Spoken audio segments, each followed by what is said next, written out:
from the following is the summarized trial balance of Delta Enterprise for the year ended June।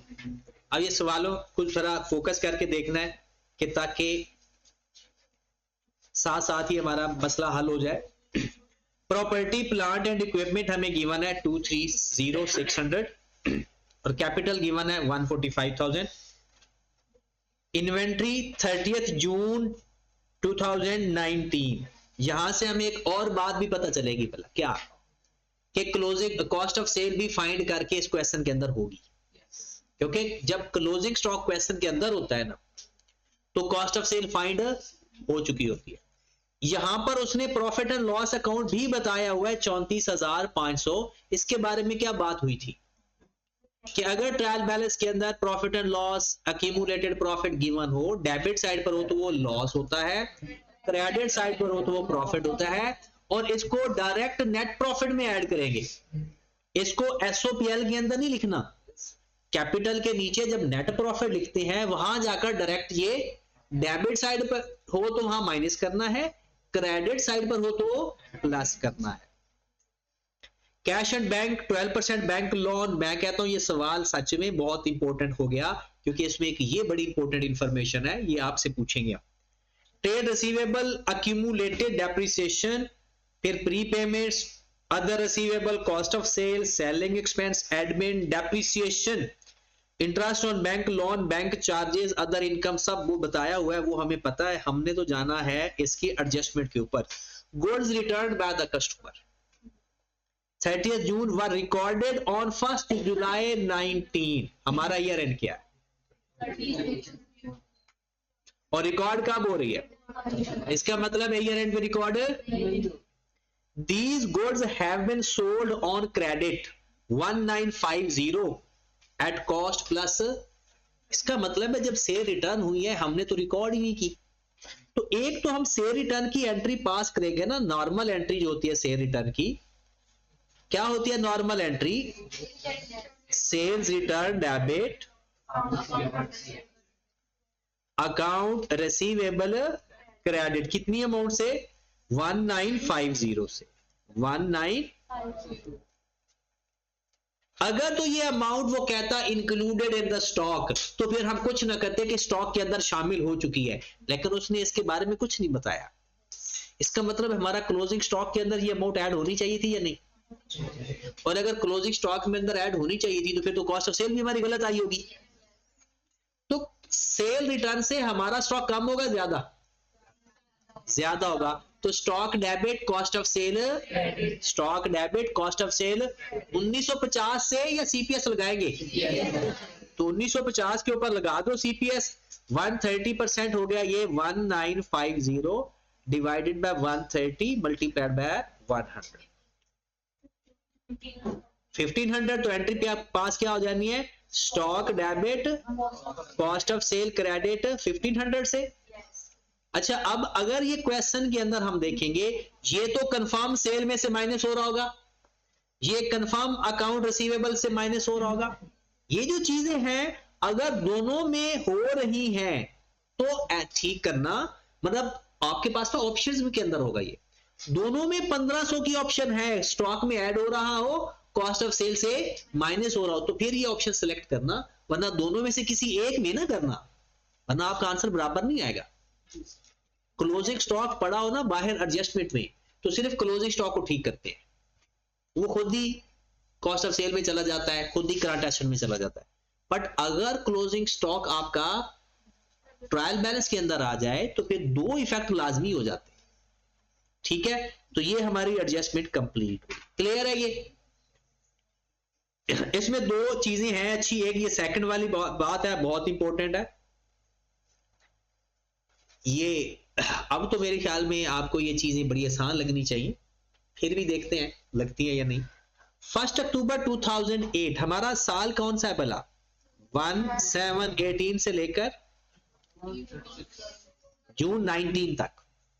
1 October 18 a printer was required on rent from Kazi and company. हमने 1 अक्टूबर को एक printer लिया। The annual rent is 480,000 was paid in advance. साल का उसको rent भी दे दिया। And debited to prepayment, और किया क्या, प्री पेमेंट में लिख दिया, एडवांस दिया था ना, तो सही लिखा है, गलत तो नहीं लिखा। However, the printer was purchased by DE on 1st April 19 for rupees 12,40,000। वो जो प्रिंटर किराए पे लिया था ना 480,000 में, हमने ना 1 अप्रैल को उसको खरीद लिया, परचेज कर लिया, अब तो वो हमारा एसेट बन गया ना। The payment net of rent adjustment was made in July 19। वो जो पैसे देने हैं ना उसके, वो जुलाई में देने हैं, और हमारा ईयर एंड क्या है, इसका मतलब है जो पैसे देने हैं वो लाइबिलिटी है। The purchase has not been accounted for, हमने अभी जो परचेज वाला काम लिखना था ना वो नहीं लिखा। DE depreciates office equipment at the rate of 20% using the reducing balance method। आपको पता है जो पहले एसेट्स पड़े हुए हैं वो डेप्रिशिएट हो चुके हैं, क्योंकि डेप्रिसिएशन बताई हुई है अमाउंट, और ऊपर हमें वैसे भी समराइज ट्रायल बैलेंस गिवन है, तो इसकी डेप्रिसिएशन भी आई होगी या नहीं, ये तो हमने रिकॉर्ड ही नहीं की। अब बात ये है, फिर वो कहता है जो डेप्रिसिएशन है ना वो हमने एलोकेट कैसे करनी है, सेलिंग को और एडमिन को 4:6 की रेशो के साथ, ये डिवाइड करनी आती थी 4:6 रेशो, चलो नहीं भी आती अभी कर लेते हैं। अभी तो आप ना मुझे एंट्री पास करके दिखाओ, हमने रेंट दिया है 480 एक साल का 1 अक्टूबर को, और उसको लिखा हुआ है किसके अंदर, प्री पेमेंट के अंदर। 1 अप्रैल को वो हमने खरीद लिया, और जो बाकी पैसे उसके बचते हैं वो देने हैं हमने जुलाई के अंदर। ओके होगी बात। अब हमने एंट्री पास करनी है कि जब खरीदेंगे तो एंट्री क्या पास करेंगे, क्योंकि उसने एंट्री पास नहीं की हुई, करेगा कोई,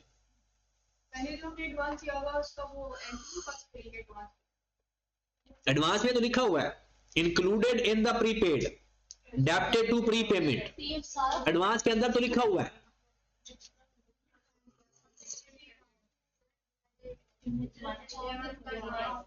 अच्छा एक तो सवाल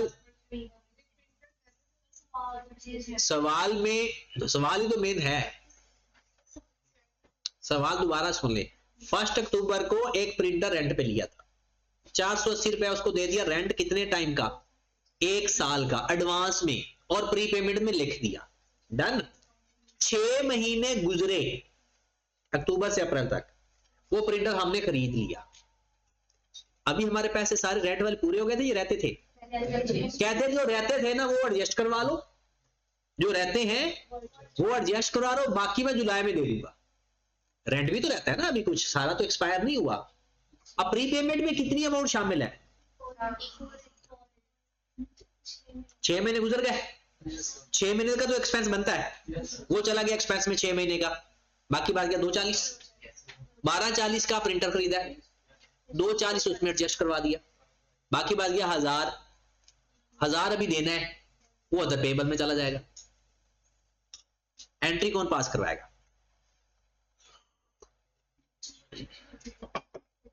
कंपाउंड एंट्री या सेपरेट सेपरेट? चलो पहले थोड़ा सा आपकी तसल्ली के लिए सेपरेट कर देता हूं। देखिए पहले rent expense debit, pre payment credit सारे से या 240 से, 6 महीने गुजरे हैं, ये बात हमें लगी है।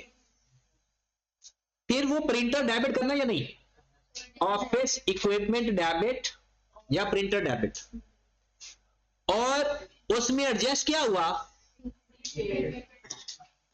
इक्विपमेंट कितने का था, तो प्री पेमेंट 240 खत्म, क्योंकि उसके अंदर एडजस्ट करवा दिया ना। बाकी क्या लिखूं,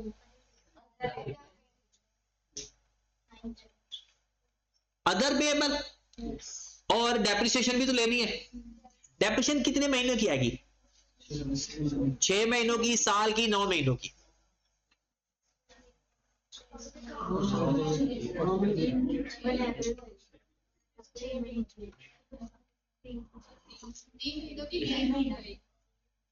सोचे डेप्रिसिएशन कितने महीनों की आएगी,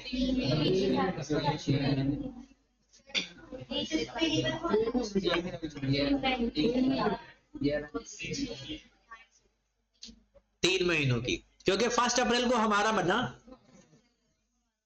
तो जून हमारा ईयर एंड है, तो डेप्रिसिएशन में 1000 पे लू 240 पे लू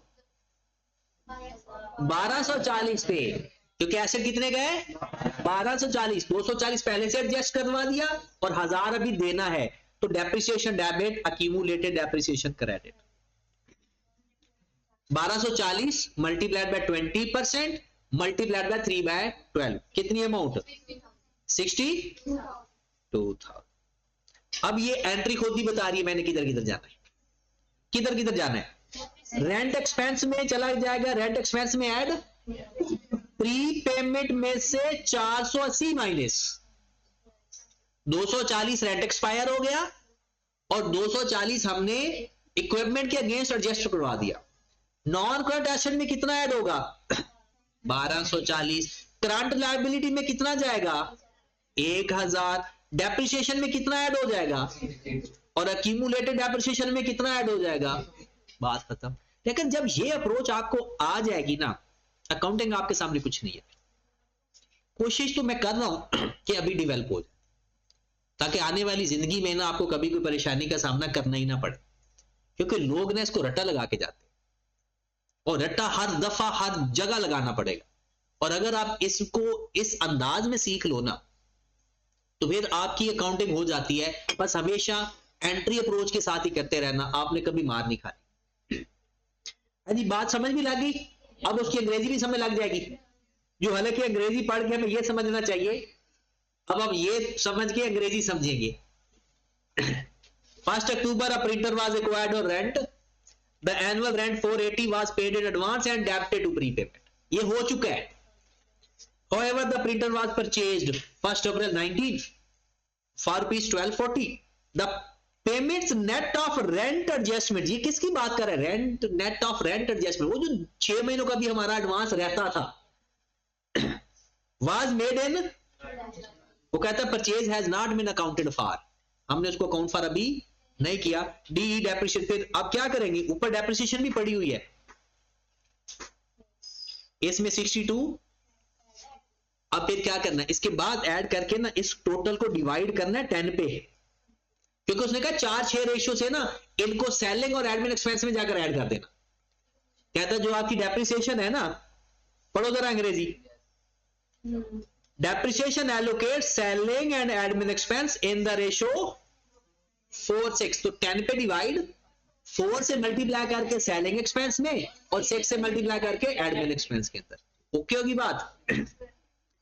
फिर वो कहता है annual fire insurance 4500 was paid in advance, 4500 advance में पे कर दिया 1 जनवरी 19 को, इसका मतलब है 6 महीने पहले। And debited to admin expense, और सारा लिखा किसमें हुआ है, ये तो रिपीटेड एंट्री है। The payment also include 1350 pertaining to the owner's personal property, इसका मतलब है 1350 तो ड्राइंग्स है। अब हमने क्या करना है, एडमिन एक्सपेंसेस में से ये 4500 का कुछ नहीं करना, 1350 माइनस करके ड्राइंग्स में लिखना है, और 4500 में से 1350 गया तो बाकी कितना बच गया, कितना 4500 माइनस 1350 C1, ये कंपनी की इंश्योरेंस है, लेकिन ये आपने 1 जनवरी को दिया है 12 महीनों की, और हमारा ईयर एंड कब खत्म हो जाएगा, जून में, तो इसके अंदर 6 महीनों का प्रीपेड है। हमने 4500 का प्रीपेड नहीं लेना, क्योंकि जो ड्राइंग्स हैं वो सारी की सारी एक्सपेंस नहीं होती, तो इसको 2 पे डिवाइड कर दे या 6/12 से मल्टीप्लाई कर दे, 1575, ये क्या चीज है, एडवांस। ये भी एडमिन एक्सपेंस में से माइनस कर देंगे और करंट एसेट में लिख देंगे। मतलब अगर हम एंट्री की बात करें,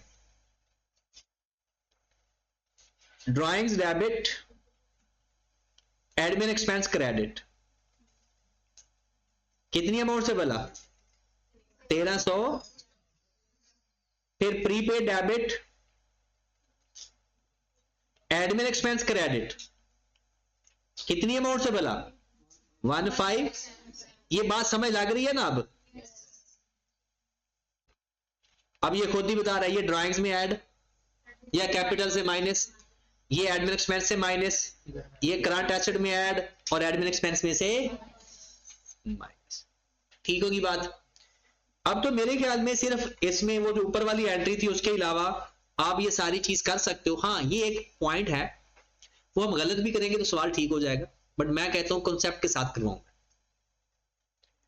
other income include 900 collected on 1st April in respect of the service agreement for 6 months ending 30th September 19। Other income के अंदर 900 शामिल है। कितने महीनों का? 6 महीनों का। कौन कौन सा? 4, 5, 6, 7, 8, 9। लेकिन हमारा तो जून में ईयर एंड है, 3 महीनों का एडवांस है, तो एडवांस निकालो वहां से। तो कितनी अमाउंट है? 900।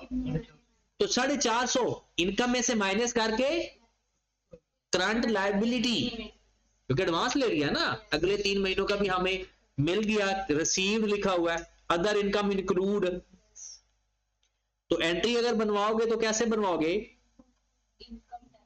Income debit, other income debit, earned income 450। अब ये इनकम में से माइनस हो रहा है और ये करंट लायबिलिटी में जाकर अदर एक्सपेंसेस के अंदर या अदर इनकम के अंदर। हाँ जी, 12% bank loan, sorry, an amount 960 receivable on 1st August 19 on completion of the service agreement for the 6 month ended 31st July 19 has not been accounted for। 960 पैसे लेने किस दिन? 1 अगस्त 2019 को on the completion of the service agreement for the 6 month ended 31st July 2019 has not been accounted for। हाँ जी, receivable है और वो उसने एंड कब होना है? ये डेट मुझे गड़बड़ लग रही है, मुझे लगता है ऊपर वाला होना चाहिए 31 अगस्त 2018 on completion of service agreement. हाँ, ये 18 है, 1 अगस्त 2018। अब 1 अगस्त 2018 को यहां पर हम करवा देता हूं। 1 अगस्त 2018 से लेकर कब तक एग्रीमेंट है? 31 जुलाई 2019 तक। कितने पैसों का एग्रीमेंट किया हमने? 9,60,000 का। क्या ये हमारा इस सब के ऊपर हक बनता है या हमारा जून तक हक बनता है? तो कितना टाइम बनता है जून तक? अगस्त का महीना 8, 9, 10, 11, 12, फिर 1, 2, 3, 4, 5 और 6। कितने महीने बनते हैं? 11 महीने या 10 महीने? 8वें महीने से शुरू हो रहा है ना, 11 महीने बन रहे हैं, क्योंकि 1 अगस्त से शुरू हो रहा है, तो 11 महीने, जुलाई तक तो पूरा साल हो जाएगा ना। अच्छा, पैसे मिल गए हैं या मिलने हैं? कब मिलने हैं? 31 जुलाई को। लेकिन जून तक तो हमने सिर्फ उतने ही लिखने हैं जो अकर्ड बट नॉट रिसीव्ड है। तो जून तक कितना बनता है? सिर्फ 11 महीने। तो हमने 960 को 12, कितना टाइम बनता है टोटल? 12 महीने। 12 पे डिवाइड करके 11 से मल्टीप्लाई, 880 को हमने लिखना है इनकम में ऐड और करंट एसेट। इनकम में ऐड और करंट एसेट।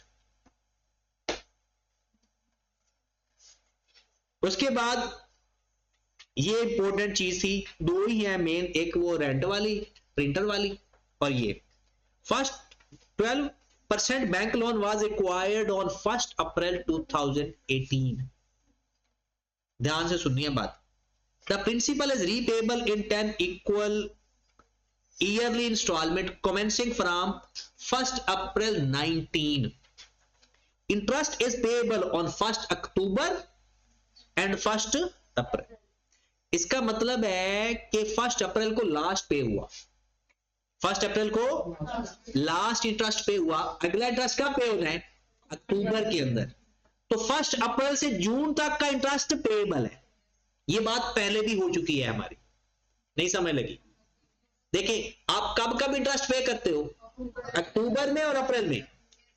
अप्रैल को पे हो गया, फिर कब पे करना है, अक्टूबर में। तो दरमियान का जो हमारा तो जून में साल खत्म हो गया है ना, तो अप्रैल से लेकर जून तक की कहानी किधर करेंगे, वो अक्टूबर बट नॉट पेड, तो लाइबिलिटी में भी बन जाएगी और फाइनेंस कॉस्ट के अंदर ऐड भी होगा। अब ऊपर आपका 90,000 इंटरेस्ट गिवन है और लोन गिवन है, multiplied by 12%, multiplied by 3 by कितनी अमाउंट है, कितना 20, इस 2700 का क्या करेंगे, फाइनेंस कॉस्ट में ऐड करंट लायबिलिटी। अगर मैं एंट्री की बात करूं, एंट्री की बात करूं तो फाइनेंस कॉस्ट या इंटरेस्ट एक्सपेंस डेबिट और इंटरेस्ट पेएबल, और इंटरेस्ट पेएबल ना अगर अलग से हेड बताया हुआ क्वेश्चन के अंदर तो ठीक है, नहीं तो जो अक्रूड या अदर पेएबल पड़े होंगे उसी में जाकर ऐड हो जाएगा 2700। अब ये फाइनेंस कॉस्ट में ऐड, ये करंट लायबिलिटी में। लेकिन प्रॉब्लम ये एक और है, अब वो आपने मुझे बताना है। कहता है आपने the principal amount is repayable in 10 equal yearly instalment commencing from 1 April 19। अब मैंने अलग अलग करना है करंट मैच्योरिटी लोन और नॉन करंट लायबिलिटी। करंट और नॉन करंट को अलग करने, किस्तों का मामला आ गया ना, अगले 12 महीनों में मेरी किस्त आ रही है एक, तो आप मुझे बताएं अगले 12 महीनों में मैं कितनी किस्त देनी है जिसको मैंने करंट मैच्योरिटी ऑफ लोन में लिखा है।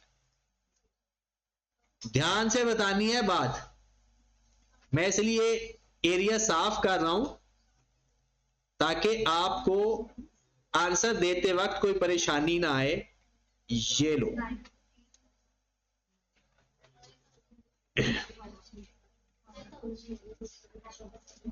करंट पोर्शन ऑफ लोन के अंदर कितनी अमाउंट जाएगी ये बता दूं, ऊपर वाला लोन दिखा दूं दोबारा, या कंफर्म है 90,000 है, ऊपर 90,000 आपका लोन लिखा हुआ है। ये वो अमाउंट या मैं यहां पर ही लिख देता हूं। जी मेरे भाई 10 बराबर किस्तों में लोन पे करना है, डेट का खास ख्याल रखना है।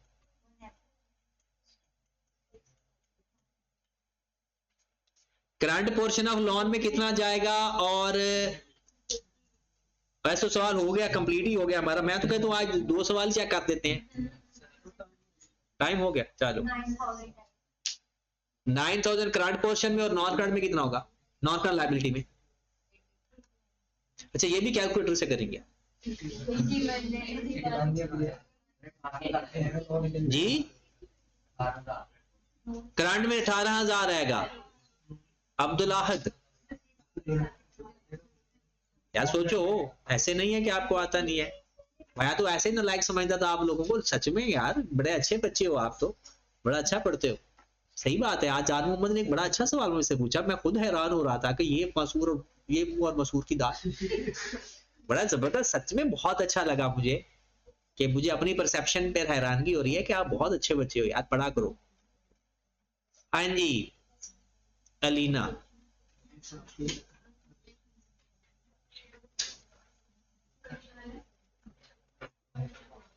आनी है किधर है?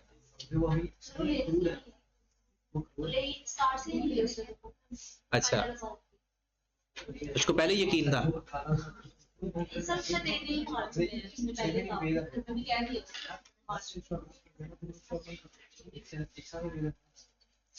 चलो महाम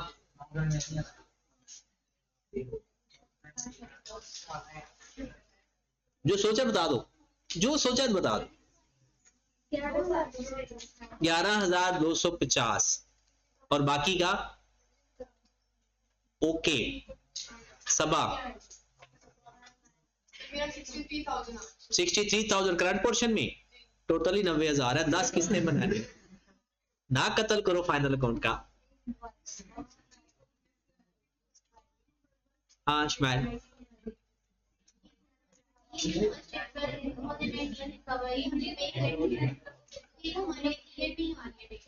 हाँ, वहां से पहले किस पे करनी है? कमेंसिंग फ्रॉम 1 अप्रैल 19, लोन लिया था 1 अप्रैल को, पहली किस्त देनी है 1 अप्रैल 19 से। तो हाँ, तो मैं कौन सा कह रहा हूँ, मेरा है आपका है?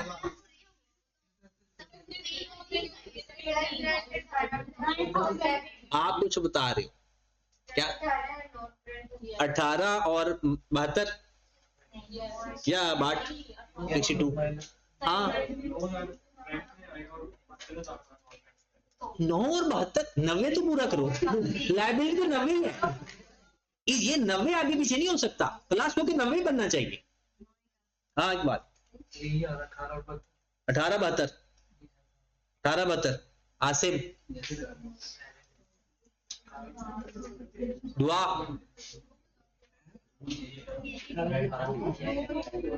अब सुने, अल्लाह ताला आप लोगों को थोड़ा, मानूर आप गीला रह जाता है कि मैं आपसे नहीं पूछता, बताओ है 981। अब सुने, loan was required, current liability वो होती है हमारे ईयर एंड के अगले विद इन 12 मंथ आ रही हो, अगले 12 महीनों में आ रही हो। हमारा साल है जून 19, इसके अगले 12 महीनों में जो पेमेंट आएगी हम उसे क्या बोलेंगे? करंट। हमने लोन लिया था 1 अप्रैल 19 को, और कितनी बराबर किस्तों में पे करना था? बस। पहली किस्त कहां से स्टार्ट हुई? कमेंसिंग फ्रॉम 1 अप्रैल, मतलब इस दिन से पहले एक पेमेंट हो चुकी है, ये बात तो मानने को है ना, एक पेमेंट। इसका मतलब है जो 90,000 है, ये 9 किस्तें रह गई हैं बाकी। कितनी किस्तें रह गई हैं? एक तो पेमेंट हो गई, अगर मैं उसको 10 पे डिवाइड करता हूं, वो तो 9 किस्तें हैं, मैं उसको गिवन ओवर गिवन होता है, मैं उसको तो 10 पे डिवाइड कर ही नहीं सकता, क्योंकि उसमें से एक पेमेंट माइनस हो चुकी है। 1 अप्रैल 19 को एक किस्त, पहली किस्त पे हुई, बाकी कितनी बच गई? 9 किस्तें। अब जरा, अगर मैं 90,000 को 9 पे डिवाइड करता हूं तो कितना आएगा? 10,000। असल लोन कितना होगा ओरिजिनल? 1 लाख, जिसको मैंने 10 बराबर किस्तों में, क्योंकि एक किस्त पे हो चुकी है, तो मैंने अगर 1 अप्रैल को लोन लिया था, वो 1 लाख लिया था, 1 अप्रैल को दिन आया, मैंने 10 पे डिवाइड किया उसको, 10,000 आया, और 10,000 मैंने पे कर दिया। कब पे किया? 1 अप्रैल 19 को। वो मेरी लायबिलिटी खत्म। जून तक मेरी लायबिलिटी कितनी नजर आ रही है? 90,000। क्या ये 10 किस्तें हैं या 9 किस्तें हैं? अब तो इसको मैं 10 पे डिवाइड नहीं करूंगा, बल्कि 9 पे डिवाइड करूंगा, क्योंकि टोटल लोन 10 पे डिवाइड करना है, ये टोटल है ही नहीं। तो अब 10, अब जून के अंदर और अगले जून तक, जून 19 से जून 20 के दरमियान में एक और पेमेंट आएगी 1 अप्रैल 2020। 1 अप्रैल, क्योंकि हर साल तो वो कितनी पेमेंट होगी? 9,000 या 10,000? 10,000, क्योंकि बराबर किससे तो 10,000 ही बन रही है, तो 10,000 मेरा जाएगा करंट लायबिलिटी के अंदर, और 80,000 जाएगा मेरा नॉन करंट एसेट के अंदर। अब एक और कहानी भी सुने, आप कहेंगे सर आपने 90,000 के ऊपर क्यों अप्लाई किया, आपने 12% 90,000 पर क्यों अप्लाई किया? पहले वो 80-10 की समय लग गई। अब आप मुझे बताएं कि अगर आपका इंटरेस्ट वहां पर देखें, ऊपर फाइनेंशियल चार्जेस थे, ये देखें, ये 9,000 आ रहा है मेरा। 1 अप्रैल 18 को लोन मेरा 1 लाख था या 90,000 था? तब मेरा लोन 1 लाख था, और मेरा रेट ऑफ इंटरेस्ट क्या था? 12%। अब 1 अप्रैल 18 को, मैंने तो जून से देखना है ना, जून से भी मेरा 1 लाख ही लोन था, जून से लेकर अप्रैल तक कितना टाइम बना? जून से लेकर अप्रैल तक 9 महीने, मल्टीप्लाई बाय 9/12, कितना आंसर आया? 9,000। नजर आ रहे हैं 9,000? क्योंकि जून से लेकर मेरा इंटरेस्ट कितना टाइम का बनता है? जून से लेकर अप्रैल को मैंने 10,000 उसको वापस कर दिया, अब मेरा लोन कितना बच गया होगा? 90,000। अब क्या मैं 1 लाख पे इंटरेस्ट दूंगा अगले 3 महीनों का, या 90,000 पे दूंगा? तो अगले 3 महीने के लिए मैंने 90,000 पे इंटरेस्ट इसलिए लिया था क्योंकि एक किस्त पे हो चुकी थी।